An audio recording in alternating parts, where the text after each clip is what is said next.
Hey everybody, welcome to It's Just Bodybuilding. I'm Big Ron Partlow, of course, with Dusty Hanshaw and the producer, Scott McNally. Remember to like, share, subscribe, comment, and ring the bell.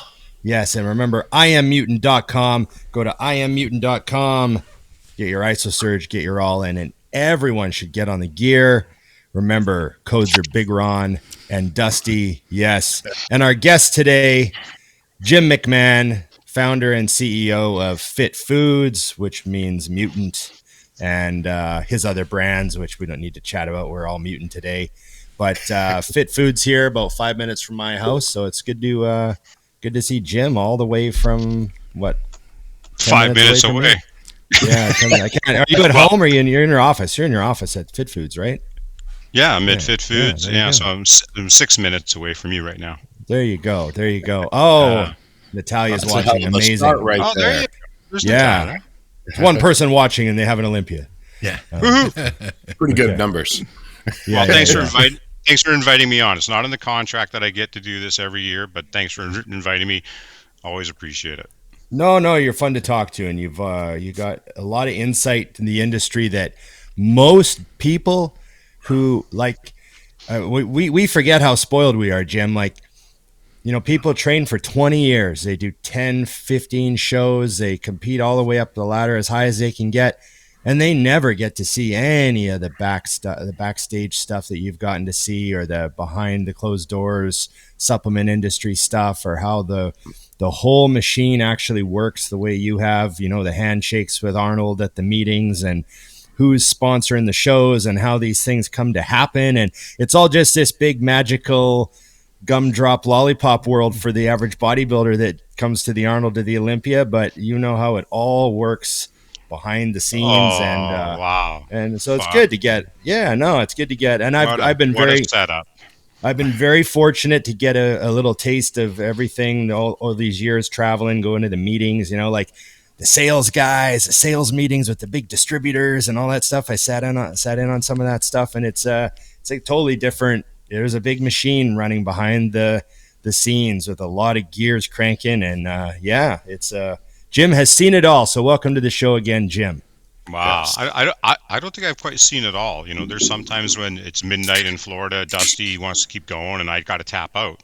So I swear to God, I have not seen it all. Well, there's certain things Dusty's seen a lot of that happen after midnight. None of us have. Exactly. Exactly. Keep that between me and me.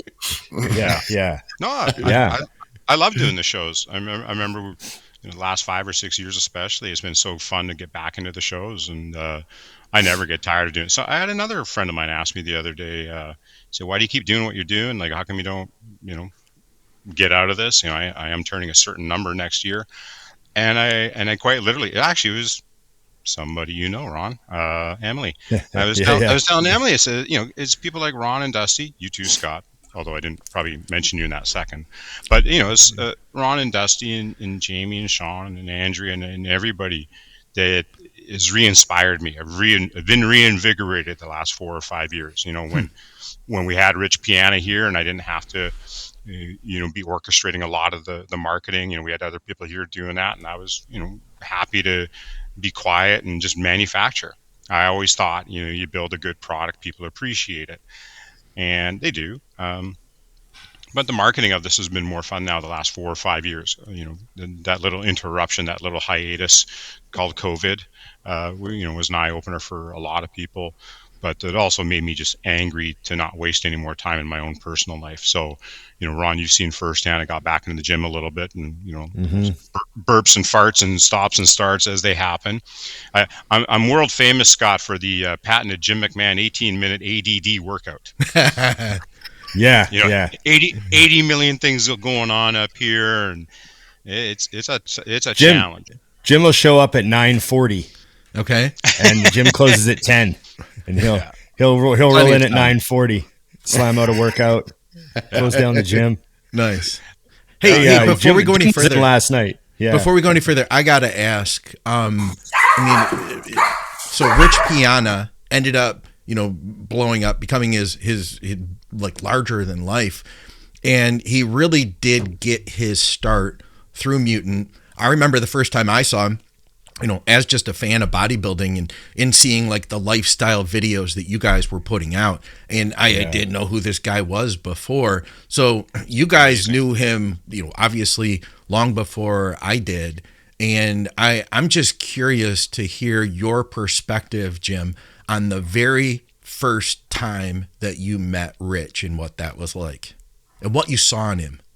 Well, I mean, first things first, Alex Ardenti was the person who really instigated the whole connection. And then through our former marketing director, Ryan. And so those two, got the whole ball rolling. And when they said Rich Piana, I went, I know this name. And there's a Muscle Mag International back in the day, always great pictures back in that old magazine. And I go, I know this name. And there he was, I think it was Mr. California, if I'm not mistaken.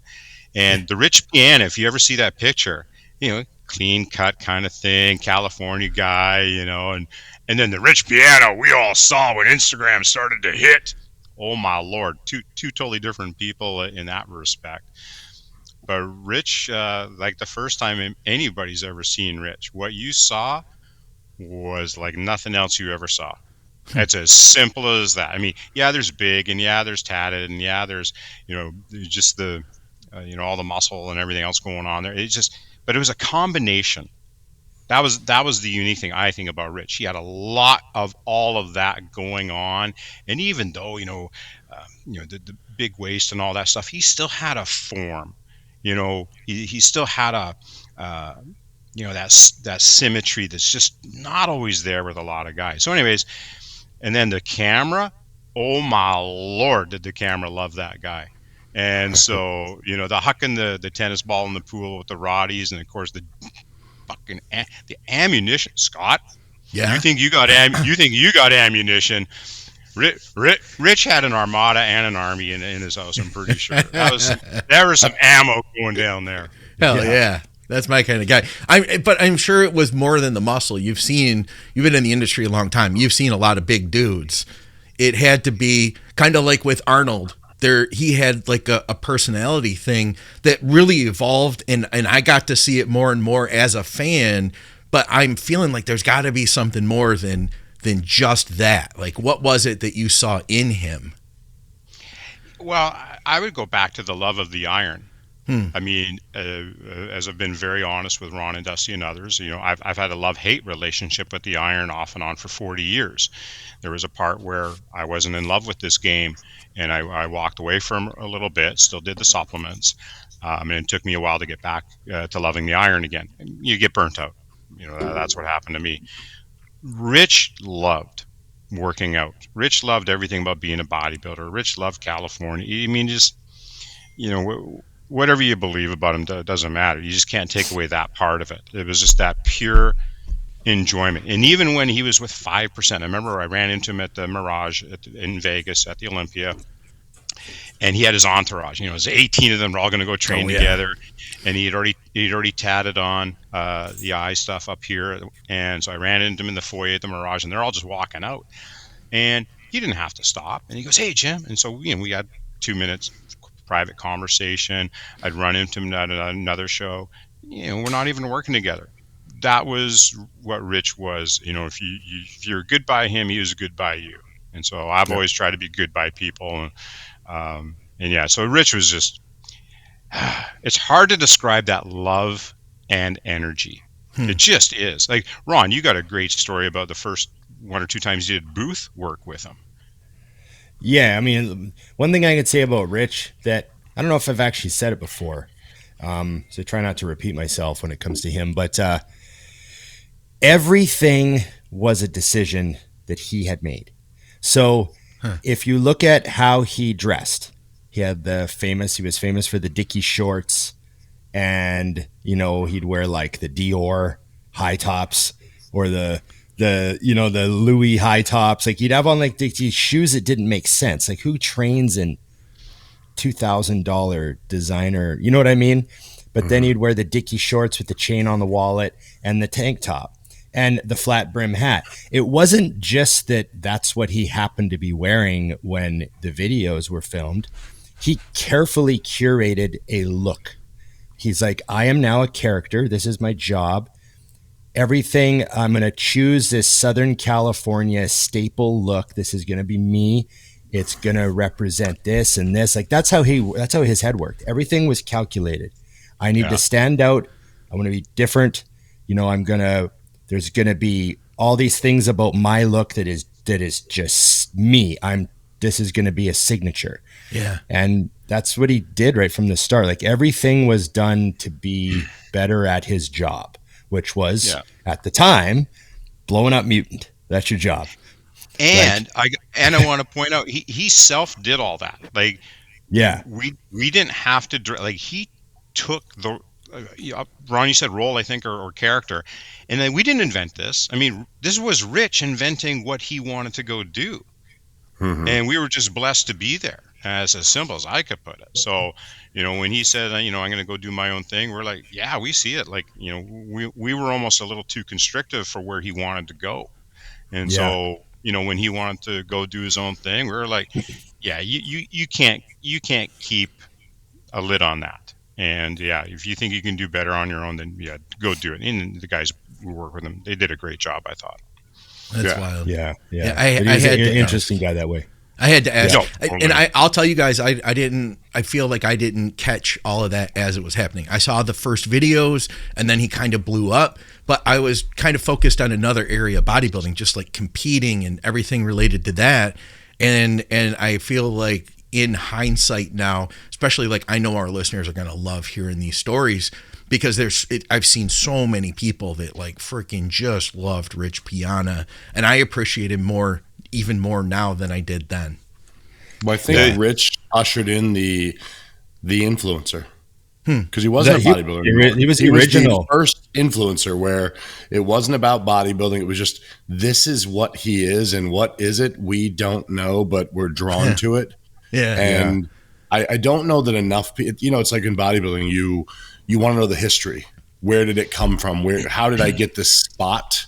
And I wish more influencers understood that Rich, Alex Ardente, and Mutant are the reason that took place. Because then the whole world went, wait, you don't have to compete. You don't have to be a pro. Yeah. You know, you can bring value. And I think in some ways that was great for the industry on a lot of levels, because back then you guys all remember that basically if you wanted to be sponsored, you had to like win the Olympia, and then you could have zero value to the company, but you're just like, well, I want a show, so pay me. Yeah. And then companies did. And Rich came along and he changed the game, because it was like, I want a show. And truthfully, your audience goes, so? What does that do for me? Yeah. There was one time at the USA's, I'll never forget this. He was standing in the lobby at the USA's. I was there with Mutant. And Rich was talking. He's like, in his mind, he said, like he had this, he was seeing way past all this stuff, right? He said, being a pro bodybuilder's like dead. Huh. And I was like, oh, what do you mean? He's like, it's great. Like, it'll still be a thing, but you don't have to be now. The business has changed. He's like, it doesn't matter now. It's about personalities, and it's all about this. And he kept like shaking his phone. And I was like, oh yeah. And he goes, hey, and there's this group of people like waiting to talk to him. And he turns to him, he goes, hey, who won the Chicago Pro last weekend?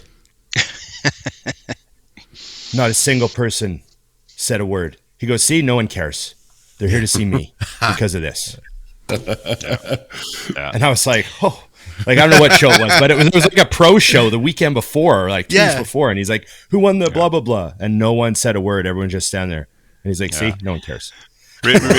Wow. Rich came along at a time, and also the opportunity was there, and he leapt in, and so that's when Instagram was. They're here to see me. They don't care. Yeah.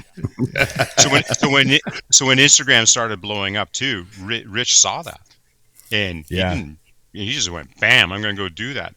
And it's the same way I've explained to some other people about how UFC got so large. It was, Spike TV and all that came together, and Muscle Farm was working with UFC, and that's how Muscle Farm got so big too. It's just opportunity meeting preparation. And so when Rich saw the opportunity, he's like you said, Ron. He saw it clearer than virtually everybody else in our industry. Yeah.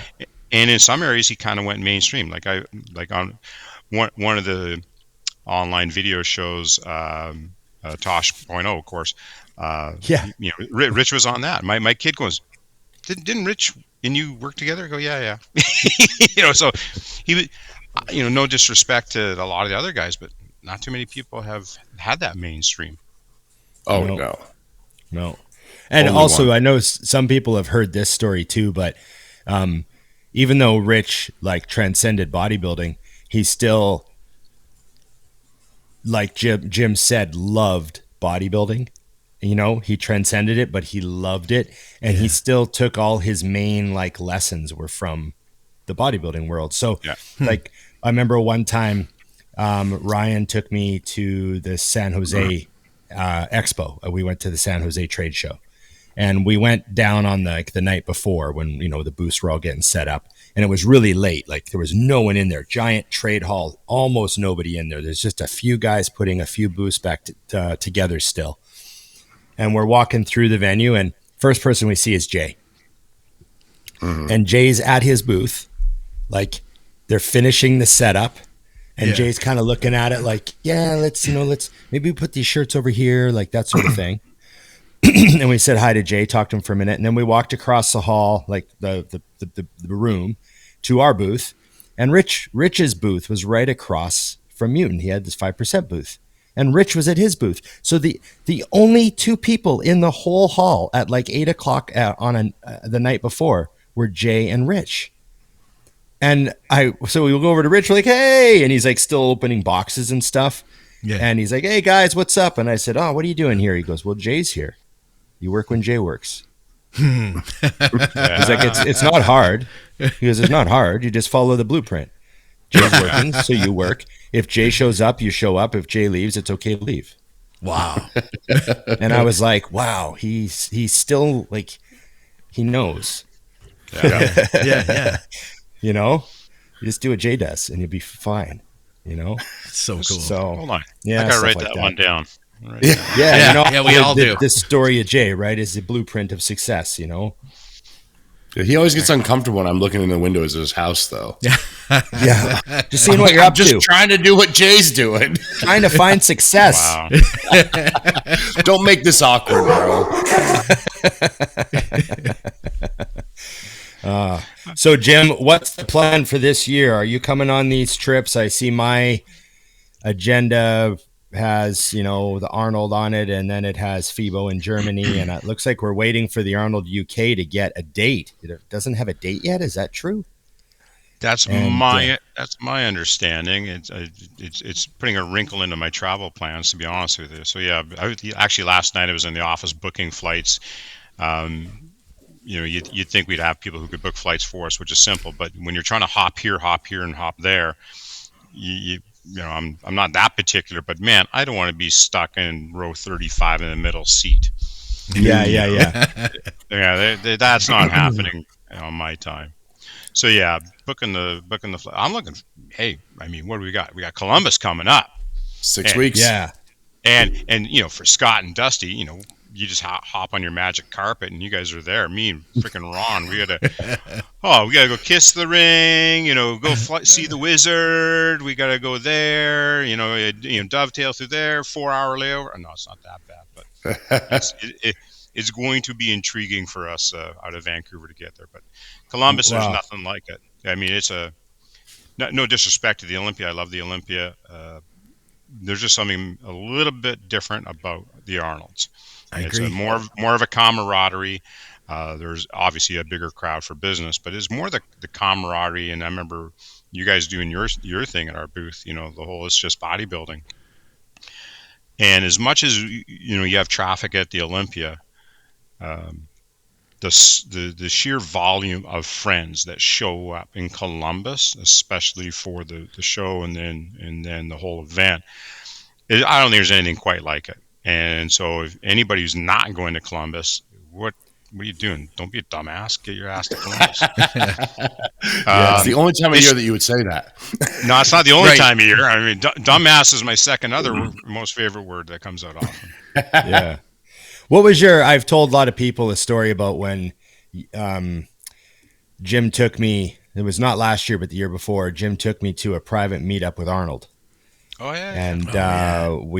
he said to me, he came up to me at the booth, and he goes, "What are you doing at 6 o'clock tonight?" And I said, "By the sounds of that question, I'm doing whatever you're doing."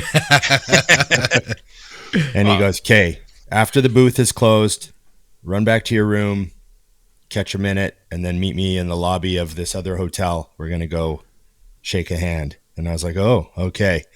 So we go up, and we go in the room, and I've told this story before, but there's only 10 people in the room. There's 5 companies that were allowed to send 2 people each.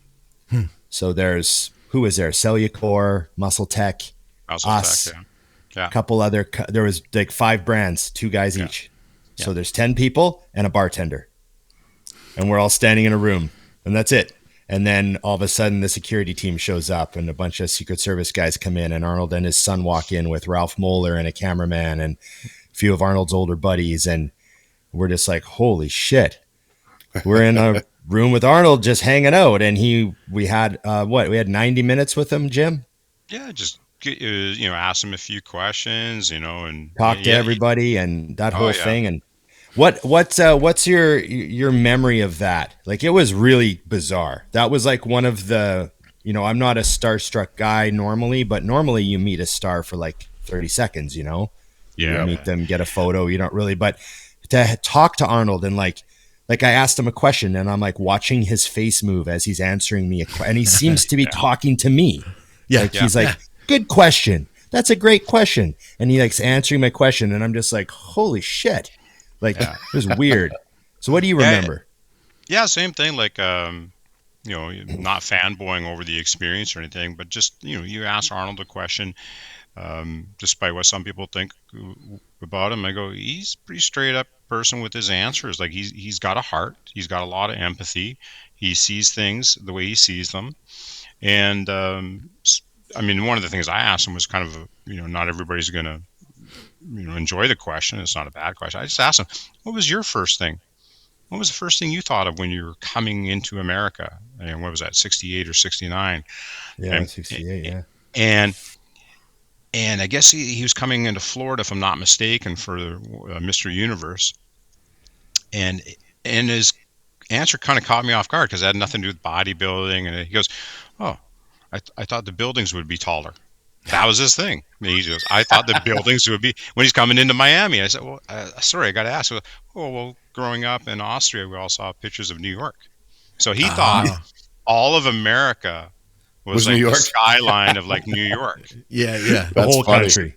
Just Yeah. end to end. So it's not a bodybuilding thing, but it's a life thing. And I thought, man, interesting perspective that he has. And it's an honest perspective. That's what you like about it. It wasn't a glib answer. It wasn't a Hollywood answer. It wasn't, a governor, politician's answer. It was just Arnold being Arnold. I thought there was more tall buildings everywhere. I was slightly disappointed in the height of your buildings. I think he was more disappointed having Frank Zane, outcondition him and take first in that one. That's classic. It was great. I remember one answer he gave someone else. Someone asked him a question. I don't remember how the question was worded, but I vividly remember his answer. Oh yeah. And he said, he's like, "For most people, no one remembers your failures, so don't worry about failure." He said, "No one even remembers your failures." And I was just like, oh, that's in his attitude the whole time. He didn't give a shit. Like he's, how many things has Arnold failed at? Probably a lot of things. And we don't even cross our mind. Like, you know what I mean? No. And it was just like a good little reminder, like everything he said, Yeah. But I do want to make sure we don't miss saying this about Arnold and the whole mystique of bodybuilding and the whole camaraderie thing. And you guys all knew I was going to get to that word at some point here. But even Arnold just naturally goes back to the camaraderie days. Like, he'll talk about training with Frank Zane after Frank beat him. He'll talk about Franco all day long. Franco Columbu, Arnold's best buddy. And like you said, Ralph Mueller, is it Mahler? Ralph Mahler? Moeller, yeah. So from Gladiator, the big tall guy from Yep. Gladiator, so Ralph and him are still buddies after all these years. So Arnold is still the same guy from the 70s in that respect. All his training buddies and the camaraderie of the gym is pretty much real. And so that's the legacy thing that I like that we keep perpetuating, I think, in Mutant. And that's why I like to say when you come to the Arnold Classic, and we're the 5-time title sponsor now, it's not just a sponsorship for us. For us, we like to say to people, hey, Mutant welcomes you to the Arnold Classic, because we may be a sponsor, but it's that man's show, and that man's not going to be around forever. Yeah. And so it's the lessons that we got to carry forward, and it's the camaraderie, spotting each other in life, not just in the gym, but things like that. So it does matter. So, it's not just a sponsorship or anything like that. It's deeper than that for us. Right. Yeah. Well, are we expecting anything from the Arnold this year that's going to be different, Jim? Like, I know Brian Powers and his team have had that show for a few years now, and they have big plans for it. What do you think is going to be this year's Arnold highlight? Ooh, well, I mean, the highlight may be you rescuing Fuad from an intestinal tract infection, and that was that was UK. That was UK last year. Was that UK? I can't remember. Yeah. They're all muddled in my head these days. No, we just chatted about that. Yeah, that's funny. Oh yeah, well yeah, chatting about that. I was listening to the whole 2-hour podcast the other morning, and there was coffee coming out of my nose at the end there, laughing my ass No, it was off. good. It was good. Hilarious. Anyways, the Arnold in Columbus, you mean? No, it's Yes. I don't know a whole bunch. Brian, that's Arnold's business partner on this. Brian hasn't really disclosed a bunch. Brian's just moved, so he's been a little busy on that. All I can tell you is I know what we're bringing. So we're bringing some new things that not everybody has seen yet. There's that, and we've got a collaboration with the big title sponsor for the whole Arnold Sports Festival, and that is KSM 66, the ashwagandha brand. Yeah.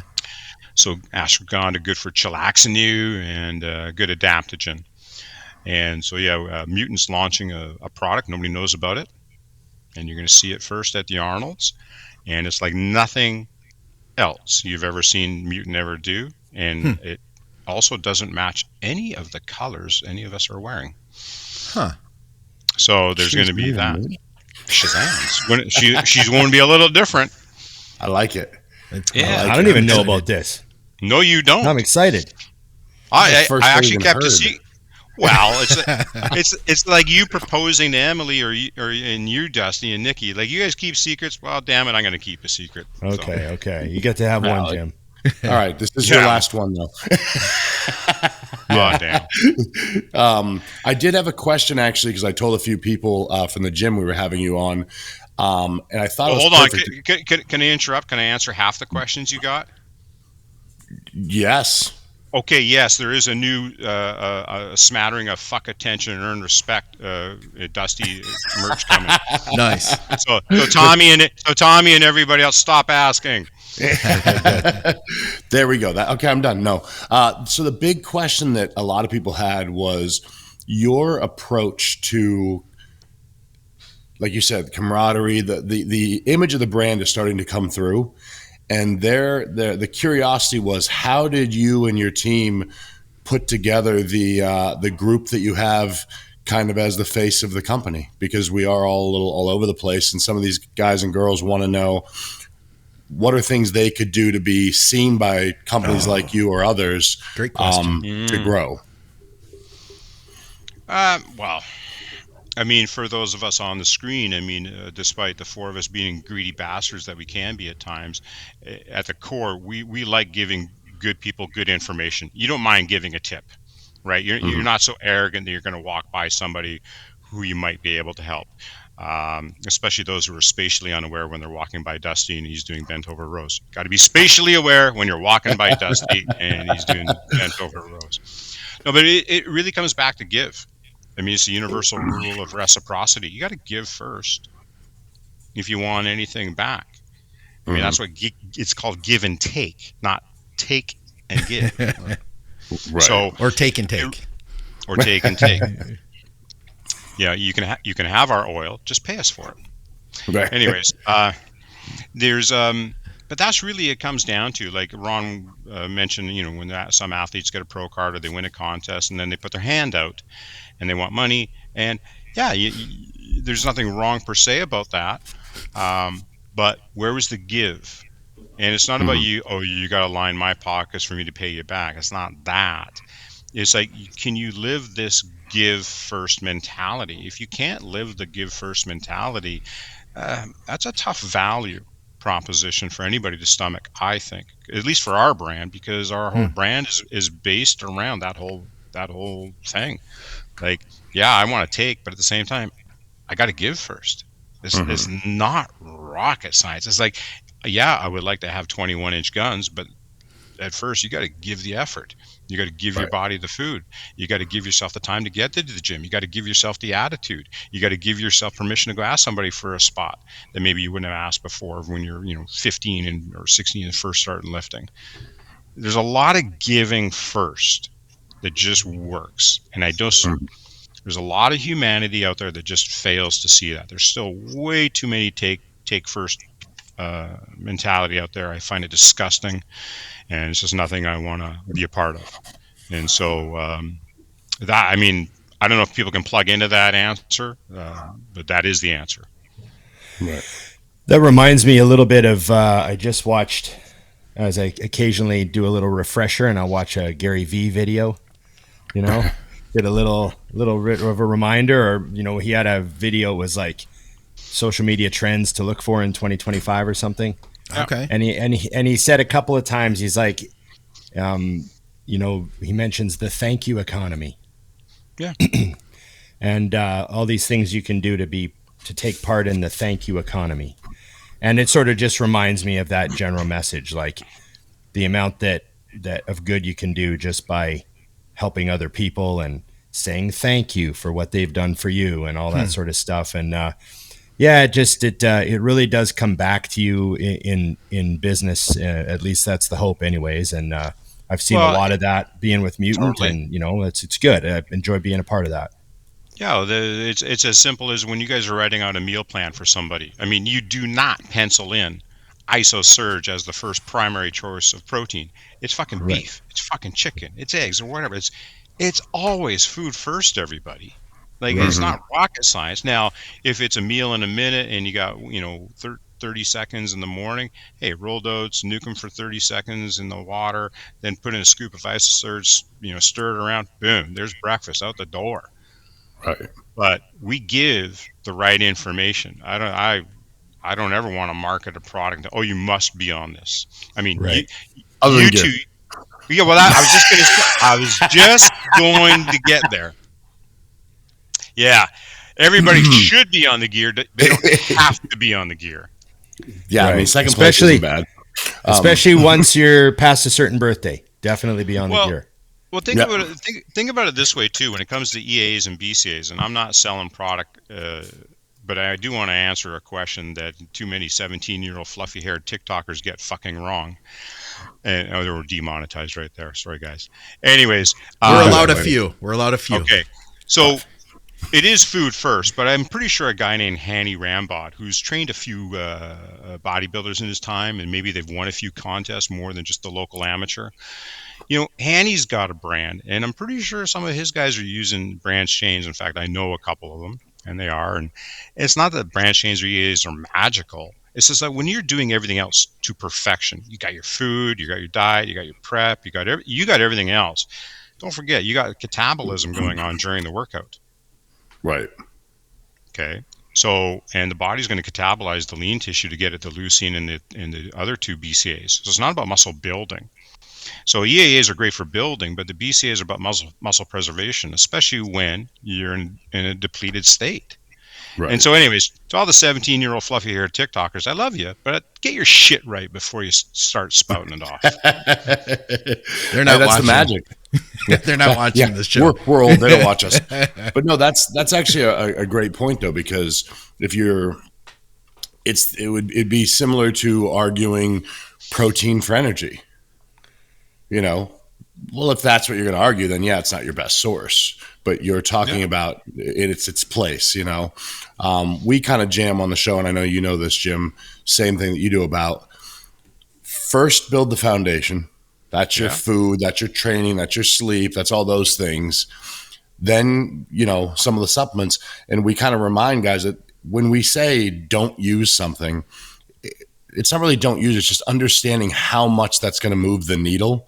Like if somebody comes to me and they say, yeah, I'm sleeping 4 hours a night. I eat 2 meals a day. How important are these as this gear? And I'm like, oh my God. Yeah. It's oh, not. fuck.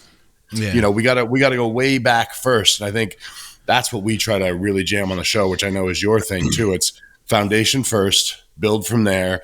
And then yes, once you're getting everything right, like you said, at the top level, of course I'm going to take an EAA and a BCAA because we're doing everything else right. It's like I want every advantage I can get. That's any kid who tells Arnold that he's eating 2 meals a day and getting 4 hours of sleep, Arnold would look up and go, "Are you fucking serious?" Like it's just so incredulous. It's stupid. Like, anyways, that's the whole level of caring we want to do. Like, it's not self-serving for me to tell people to go eat meat. Ron, go get your steak. Yes, company. I know. But Ron's meat. Ron's meat. Can't beat Ron's meat. You got to taste Ron's meat, everyone. You got to go way back to know that reference. That's good. That's one. You got to be a true devotee of this podcast to know what the heck just happened there. So speaking of business, I know Jim has business tips. Yeah. Ron's got sirloin tips. Dusty's got salty hydration tips. There you go. Big Jim's got business tips. Yeah, so we're, we don't know everything, but we're doing the best we can to, string together a plan for retirement, Jim. But what advice would you give the people? Never retire. There's my first. Right. See, that's what I say. Well, the secret is you being able to. Yes. Okay. Yeah. You want to like be that. able to, right? That. Like you want to be able to retire, but then not have to because you love what you do. That's the secret. But what advice would you give people? Like my advice for people is I'm very fortunate that I started to understand investing on a minor level when I was 22. Putting a couple $100 a month into a mutual fund was how I just started. That was step one. So I tell people don't snooze on the power of compound interest. Like people who don't understand what $200 a month can do from the time you're 20 to the time you're 45. Yeah. That's foundational for people to understand because it can make a lifetime of difference. What advice would you give for people who are trying to set themselves up for the future? And I know you've made some money in your day and you've bought some buildings and flipped some real estate and done some stuff. What do you think is some good advice? I got bigger debts than most people. You're right, Ron. It's hard for me to answer that question because, again, I'm pretty specific with the advice, meaning, the situation fits the answer kind of thing. So usually the questions I get are more around business, not so much investing. So for everybody, if you want investing tips, Big Ron's your guy. No, business works. But give us something. But for business, if Make I me go wiser, back, Jim. Oh yeah, I don't know how. Okay, I'll try to get wiser. That's a whiskey, I think. Anyways, no, in business, I think what a lot of people get stuck on is, what do I do? What do I have to do? And I watch people just get stuck. Like they don't know where to start, or maybe they're in a rut. They don't know what to do. And I go back to the three things. Like, you don't have to be great at all these three things, but here's the three questions. What do you like to do? Okay. What are you good at? And what's going to feed your soul? Mm-hmm. And I'm not talking kumbaya and smoking peyote and tripping out. I mean, actually, what's going to make you feel proud? What's going to make you feel what if good? I like to do those things, Jim? Tripping on peyote, it's all good, yeah. But live streaming my trips. Exactly. But when it comes to earning an income, like your whole life is going to be spent doing that. So don't waste your life planning. Enjoy your life doing. And so in the monetary sense, oh, Jim, it's so, you make it sound so easy. No, fuck you guys. I had to fucking gamble my ass off to pull this off. And I gambled hard for 20 years even after I started it. Mm-hmm. You want to talk about being in the long game? This is a long game. So the same thing if you're into skateboarding, same thing if you're golfing, same thing if you want to own a gym, same thing if you want to whatever, like personal training. Like Dusty, I know you and I talked, and you know, we got you to do that article for Inside Fitness Media so they could help people understand, yeah, this is a legit business. You don't have to be, you know, there's a lot of fake trainers out there, right? And that's not cool. Yeah, you can make money, but it's fake training. So, but I think you got to do what you love to some degree. Otherwise, why are you going to get up at 5 a.m. or 4 a.m. to go do it? Like, I'm catching a flight. The flight's at 5 a.m., for example, to go to some place for one of our shows. And I go, I'm not choosing the 5 a.m. flight because I like getting up at 3 or whatever. I go, no, there's something else I want to do later that day that's very, it's good for the business. It feeds my soul, and it's happy time. So I go, get up at 5. Like, do the uncomfortable things if you want to have good things. It's the people who are lazy, dumbass, sitting on their ass and watching their life go by that I feel bad for them and I have empathy for them. But here's my advice. Get off your ass, stop being a dumbass, and go kick ass. So whatever that means to you, Dusty, you like to train people, and then you don't want to be bogged down training people 60 hours a week, right? Yep. So you've crafted your life around something that you're good at, you like, and it kind of feeds your soul. The cigar thing on the side, that feeds part of the soul. Clouds of lungs feeds the soul. It's a give and take. There you go. There's another give and take. It all. Yeah. But if anything, all four of us here have crafted varying degrees of a work life that's feeding our retirement life somehow, some way, whether or not we ever retire. And look how much fun we have doing this. And it's not because we're all making oodles and oodles of money. It's because we're answering to some semblance a combination of those three things. What are we good at? What do we like to do? And what feeds our soul? Like, I don't understand why Scott is so benevolent and doing this for free. So, I think he's a little batshit crazy. So everybody keep sending Scott money. He needs more. I appreciate that. Support the Patreon. We're actually I'm building a site this year, Jim. I'm building a pay site this year. So we're going to get away from Patreon. But for now, go to Patreon. Okay, there you go. But yeah, I mean, that may sound like the wimpiest answer ever, but fuck that. It is honest, and there it is. So just do what you love if you can, and if it means doing 6 different things, then do 6 different things. It's not, everybody's different. I think that's the reason I love the answer is because it's something I push at home with the girls. It's like you got to define what success is before you decide what you need to do to get success. Like, you can't let the world tell you what the word success means. So First step, what is that? And then, like you said, follow those things, because I have no interest in ever retiring. I feel like I'll die quickly if I do that. And it gives you something to do, but it's easy to say you don't want to retire when you love what you do, when you made those choices. I never had a plan at all. I was just like, I'm going to do what I do, and then eventually it'll lead me somewhere, and it did. Yeah. Just chasing things I love to do, doing them to the best of the ability, and seeing. So I think it's a great answer, and now I got to force my kids to watch this. If you're doing things for your right reasons, then it's okay to have blind faith as you plow ahead. Like, there's no guarantee you're going to add that 1 inch to your bicep. Right? There's no guarantee, but you plow ahead regardless. And it's the same thing. So everything we learn in the gym is applied to everything outside of the gym. Have faith, plow ahead. And I'll give you one more. Here's a simple, even simpler way of looking at what success looks like. I'm not redefining it, Dusty, but I would add a simpler first lens.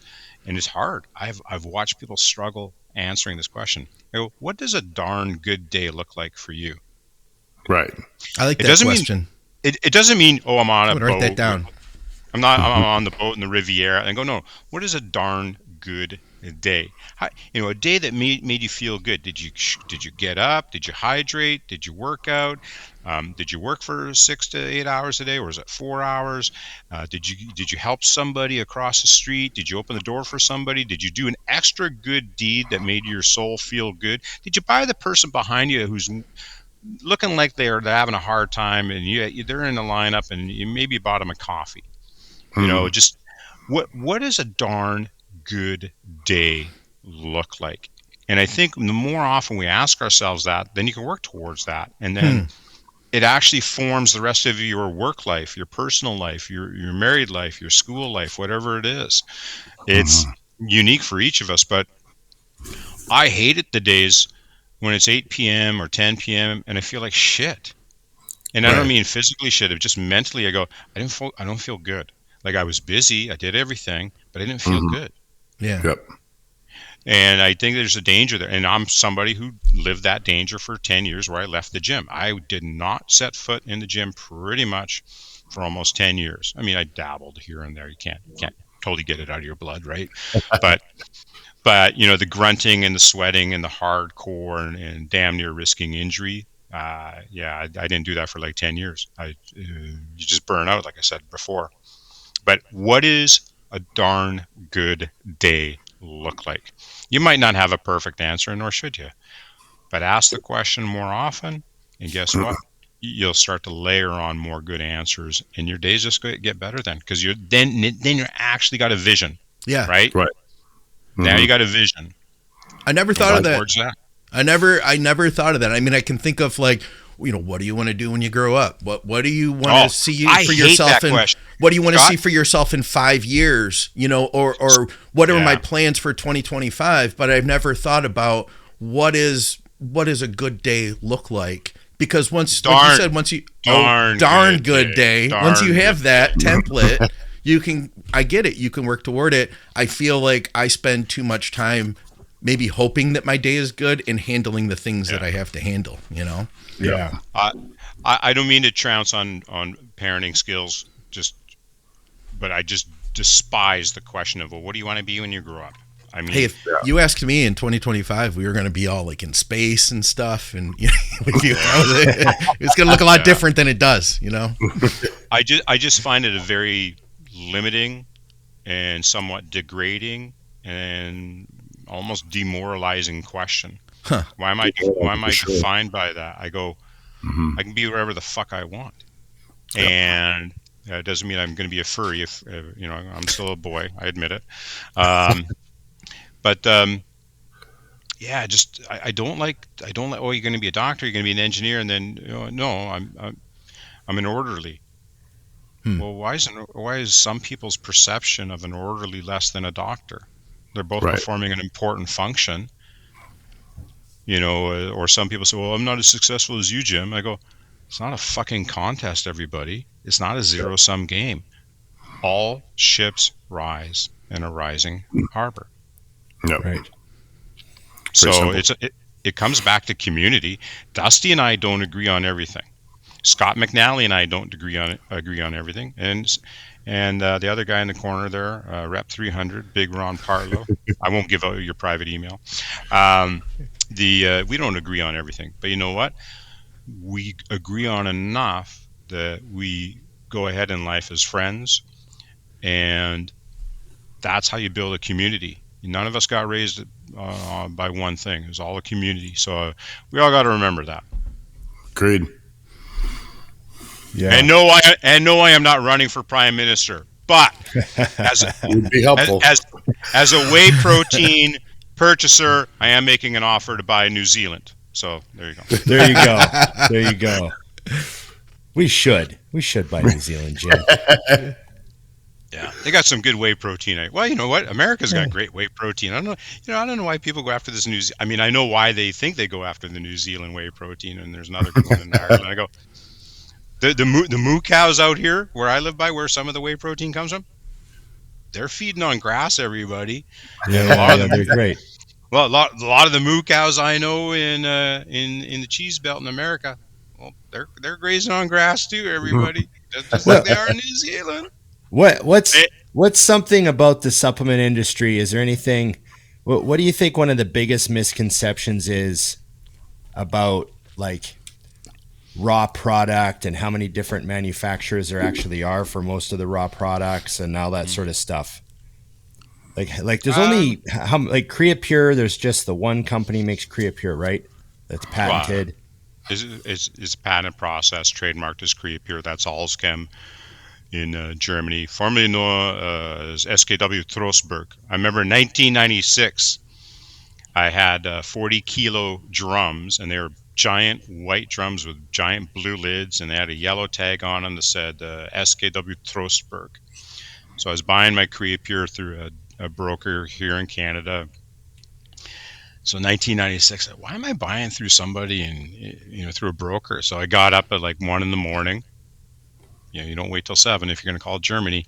Yeah. And this was 1996. There was no interwebby thing we were all on just yet. Yeah. So I had to go to the library and find something and call 411 kind of number or whatever you do back then, and they pick up the phone. It's SKW Trostberg, whatever. I can't do German. Sorry, I have no German. Right. Fake. It was close enough. It's all right. I'll go. We'll live with that. That's good. Okay, I go barada, but don't everybody hate. And all I could say is, sprechen Sie English? And they broke into English, and we got a deal done, and I started buying Creapure direct from SKW Trostberg, now known as Allschem, since 1996. So, awesome. Sorry, Ron, wasn't an answer to your question. That was just a Jimmy story. No, but that was a great story. That you cut out the middleman. Yeah, you cut out that broker who didn't see it coming. Well, that's like in the supplement industry. There's like right now, I'm thankful we're at the size we're at, so that we can do the right thing. Like again, we want to make sure we're buying raw materials, obviously at a great price, and of course, the lowest price isn't always the best ingredient, right? So you always have to find the right spot, and we're very intolerant. Like, for example, when we buy any creatine monohydrate, whether it's from Germany or not Germany, doesn't matter. The same parameters still apply. It's got to have the right purity, the potency, the product identity. It's got to have the right level of moisture. If it's creatine monohydrate, that's what the hydrate stands for. And then there's 3 impurities you test for to make sure they're not in there. And then there's also 5 food safety things like yeast, E. coli, salmonella, things like that. And then there's about 32 other microchemicals you could look at. So every batch of creatine we buy has to have 7 I can't remember now, 7 of those tests done, and then about every third one we'll do a 13 tests, and then I think it's 1 out of every 10 now, because we've got so many clean tests. 1 out of every 10 batches of creatine we'll bring in, we'll do the full gamut, like where it's all 37 chemicals you're looking for. And when you're buying 250,000 kilos at a time, on contract, you can afford to amortize your testing cost over that amount of kilos. So when you're buying from a smaller brand, sorry, no disrespect to them, but they don't have the ability to guarantee the safety, the purity, the potency, and the lack of impurities like we do. And there's other bigger brands like us that can do this, but it's the same thing. We like to tell everybody we're manufactured direct, because we are. Like Ron, you've been to the facility, and I, Dusty, I know you've been here. Scott, have you been here yet? I've been there. Okay, got the tour. George walked me through. It was pretty cool. Awesome. And we're legit. It's manufacturing here at 101. You walk up and down the aisles, you go, oh, look, there's Creapure. Oh, look, there's creatine. Oh, look, there's whey. There's EAs. There's everything here. And so we're able to know everything that's going in the jar as well. And so, again, no disrespect intended, but third-party co-pack brands can't say what I just said. We know it's in our jar. I knew Mutant was big, and I didn't see all of it, but to see what I saw, it was kind of mind-blowing. And what did you say, 250? Quarter million. What is a quarter million kilo? What does a 250,000 kilos look like? Like more than you lifted 500,000 pounds in total volume. Like what are we talking like? Is that in shipping containers? Like what are we? 551,000 pounds of creatine. I can't. That's 15 truckloads. Could you imagine 15 whole trucks of creatine? Like that's a lot of creatine. That's all I got to say. don't take it all at once. I think Piana tried. I wouldn't recommend it. Yeah. You're supposed to snort it, Jim. I remember he did that. Oh my god. Oh God. Yeah. Part It of me gets was in your system. oh. Yeah, part of me was like, oh, we can't put that on up there. And then Rich says, oh fuck, let's put it out there. The video did well. It's Video funny. did Oh well. yeah. I remember he took one serving of one of the pump products we had done, and I guess we had to redo the take. And he goes, "Yeah, no problem." And he took another shot, and I guess there was another. No problem. Just kept Unbelievable. swelling up. Oh yeah, Unbelievable.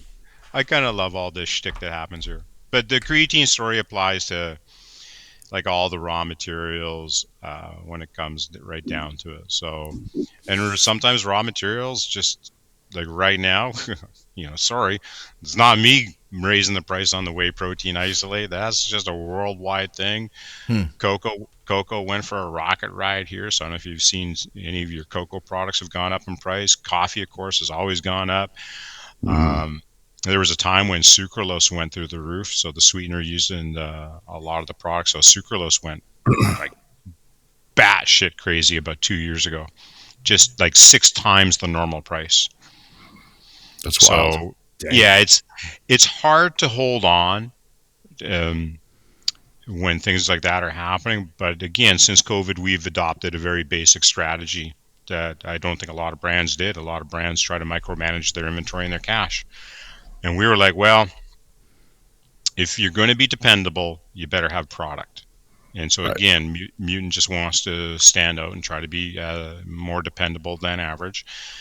And so we're pot committed to having inventory. It also meant we just did less flavors during COVID. Like instead of having 14 wonderful flavors in IsoSurge, I think we pared it down to like 3. Right. Just so you always. Yeah. That's a Doritos model. That's what Doritos did. They made 3 flavors during the pandemic. That was it. Yeah. My wife able to sell millions and millions of nonstop, right? Yeah. Yeah, make sure you're there for your core audience. So you can all make oatmeal with the chocolate IsoSurge. That's my adult version of Cocoa Puffs, and vanilla goes with everything. So then after that, what else do you really need? Right. What's something do you think most people don't? Something else most people don't know about third party. If you look at, we always brag at Mutant that we make our stuff. And a lot of brands are third-party manufacturer, which is just another way of doing business. We get it. Yeah. But what are some more advantages that you have as someone who controls your own manufacturing? Well, there's a few advantages. One of them is speed of action. Like if all of a sudden, say, one of our export partners in a foreign country bought like 50,000 jars of Blue Raspberry Madness, and all of a sudden the cupboards are bare here. Okay, so we can pivot faster because we're in-house. I couldn't imagine doing powders and going through third-party manufacturing. So I don't know if consumers see this as often, but I know our retail partners all see it. Our in-stock rate is like 97%. Like we save retailers a lot of hassle. I know a lot of brands are probably, they're out of stock on some items 40% of the time. And you can see that when you go online, you look at their shop and you go, oh my God, they're so out of stock. I won't name a common friend of ours we have in Ontario. They're out of stock all the time on their products. And a lot of it is because of third-party co-pack. And the other one then just comes back to, unless you know where your product's being made, that's a hard thing. Like we're lucky we got a local butcher here for the chicken and the meat. So there's some safety in that. You're going to boil the rice when you buy the rice anyway, so you almost don't care where the rice comes from. But when it comes to your protein powders and EAAs, I don't think it's important that we all think about to know where it's coming from. But I think what we bring is just a reassurance. You know where it came from. And then again, the other thing too is scale of economy. Just the sheer volume that we're doing here. We can do all the testing that I would say 90% of the brands out there aren't doing all their full creatine testing as an example. So I don't want to backhanded, shit against them, but I go, these are our knowns here, and those are a lot of unknowns with a lot of other brands. I'm sure a vast majority of third-party co-pack brands are fine, but do Yeah. they know? But do they know? And then there are also going to always be incidences where any manufacturer, in-house or third-party, doesn't matter, might not just be up to snuff. So, for example, here we're Health Canada inspected. We also had FDA GMP inspection. We're inspected when we export to China. We're inspected when the product lands in Australia. We're inspected when the product lands in the UK. We're inspected everywhere. We make product for Costco, so we have to go through a Costco GMP inspection as well. We're also one of the few facilities when it comes to whey protein. There's a sixth food thing you got to watch out for. I mentioned the first five, but there's a sixth one called listeria. Well, listeria can kill you, and listeria is found in dairy and meat. And if the co-packer's not testing for that nasty little bug called listeria, then I wouldn't buy the product myself. The risk is low, but why accept the risk in the first place? So just know that all of our whey protein, when we accept it, it has to come in here first and be tested for listeria, and then gets tested again on the way out the door as well. So there's just a lot of things you just can't see. So I can't speak intelligently about all third-party co-packers or all brands, and so that's why, it's I got to be careful what I Right. say in that regard. All I can tell you is what we're doing. Yeah. So, and we do a fuck of a lot. And Ron, you've trusted us enough with IsoSurge in your gym, for example. You've sold tens of thousands of shakes, and I've never seen anybody puke outside the front door, only you out the back door after leg Well, day. not after the shake. Yeah. Before the shake. It wasn't because That it was would the puke leg out day. your It was the gym. leg Yeah. day that made him puke. Yeah. At West Coast Iron, the shake comes after the puke. Yeah. Exactly. Oh, that's awesome, Jim. Thank you very much for your time and your knowledge. And whenever I talk to you, and especially when we have you on the show, I want to try to take advantage of the perspective that you have. You're not just like a businessman in the space, but you're like a huge fan of the entire origin of the industry, from the early days of Arnold all the way up to, doing business with Brian Power's team at the Arnold this year for the fifth straight title sponsorship. So you've had a real great, like I said in the intro, a real great look behind the scenes as to what actually makes this business doesn't run on just, front double bicep call outs and handing out trophies at local shows. That's a layer of this business, but this industry is driven by the supplement companies that sponsor these shows and sponsor these pros and write these contracts for these guys and winning these shows, and you know what I mean, just driving the whole thing, and everyone wants to be loading the creatine and on the gear and all that stuff. So we thank you for your time, Jim. I And, appreciate it. You know me, I could yammer on here for 4 or 5 hours, and I'd be just thrilled to keep doing it. But yeah, and I mean, with three guys here just desperately clinging to relevancy in an industry that they love, it's good to have you on to help us out. Clinging on's not a bad way to put it. I will share one more story that I think some people might appreciate. When it comes to the shows, I will tell you one thing. It is nice to be the stature the Mutant is at, and being able to, go out on stage and hand out the trophies. And so, yeah, I'm hoping in this year's Arnold I don't get in trouble like I did last year on Friday night. And we may tell that story one day. And then the other thing that tends to happen is usually when I'm on stage, you're backstage, of course, before you go out front stage. And we've all been backstage a few times. But there is so much Protan on my suit coat these days now from people coming up. You got to wear dark colors. It's the key. Hey, you got a flashy jacket. You always got a flashy jacket. That's why I had to get the flashy black and red jacket. So when Andrea's got the Protan, or Sean, or Cast, or Lola, or anybody, you can't see the Protan on my jacket. But I tell you, that jacket, it looks fresh. That jacket that could be auctioned off to some real weirdos. But anyways, Well, when it comes time to actually retire, we'll sell the jacket on eBay, Jim. oh, good. Yeah. Okay. Thanks, Jim. We appreciate your time. Remember, everybody, you can find Mutant CEO. He's great to follow. So look him up on Instagram, Mutant CEO, Jim McMahon. Thanks for coming on. Remember, everybody, like, share, subscribe, comment, and Ring the bell. yes. And remember, of course, not to be overly mutanty today, but remember, Dusty and Big Ron are your codes at iammutant.com. Get your ISO Surge, get your all in.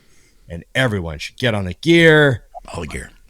Yeah. Once again, everybody, thanks for everything. Thanks for the people that watched this impromptu live on the extra channel. It's good practice to use this. And we appreciate you. And remember, it's just bodybuilding. All right.